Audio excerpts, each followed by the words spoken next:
Kabalo ka bala kung sinong national hero sang Pilipinas? Karaniwan ang kasagutan ng mga tao ay si Dr. Jose Rizal.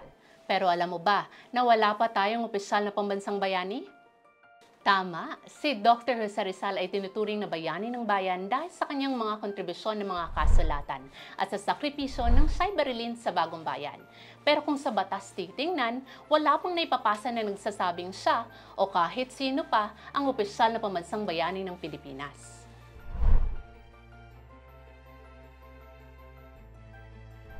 Welcome sa KKB!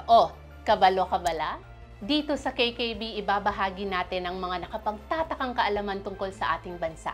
Ngayon, pag-uusapan natin ang mga pambansang sagisag o national items ng Pilipinas. Bakit nga ba wala pang opisyal na pambansang bayani ang Pilipinas?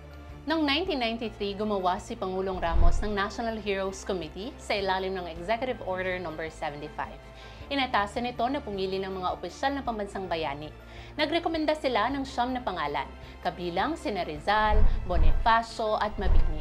Pero hindi ito inaksiyonal ng Kongreso, kaya hanggang ngayon, wala pa ring opisyal na pambansang bayani ang Pilipinas. Pero kung wala tayong pambansang bayani, paano naman naging opisyal ang mga pambansang sagisag, kagaya ng pambansang puno o pambansang bulaklak? Dalawa ang paraan. Una, kapag dumaan sa Republic Act. Ibig sabihin, pinasa ng Kongreso at pinirmahan ng Pangulo bilang batas. Pangalawa, kapag idineklara ng Pangulo sa pamamagitan ng Presidential Proclamation o Executive Order. Mas permanente kapag batas ang basehan. Kaya, ano nga bang mga opisyal na pambansang sagisag natin?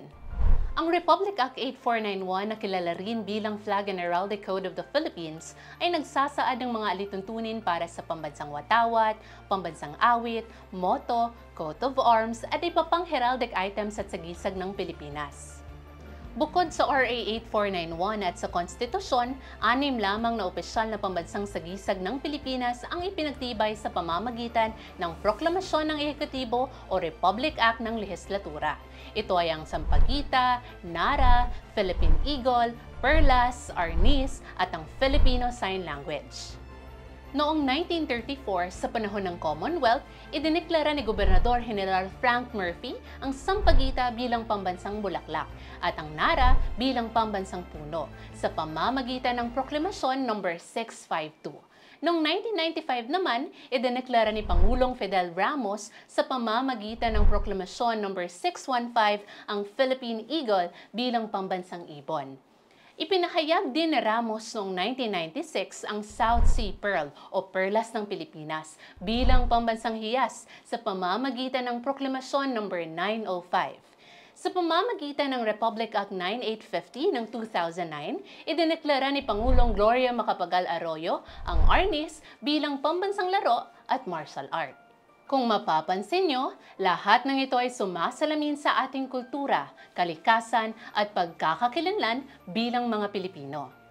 Gayunpaman, marami pa ring maling akala at hindi pa formal na naideklarang mga bagay na inaakala ng marami na opisyal na pambansang sagisag ng bansa. Halimbawa, kadalasang iniisip ng mga tao na ang bangus ang pambansang isda, mangga ang pambansang prutas at kalabaw ang pambansang hayop. Subalit, wala pa ni isa sa mga ito ang naitatadhana bilang opisyal na pambansang sagisag sa ilalim ng batas. Kaya kapag may magtanong ulit, sino ang pambansang bayani ng Pilipinas? Ang tamang sagot ay, wala pa tayong opisyal na pambansang bayani.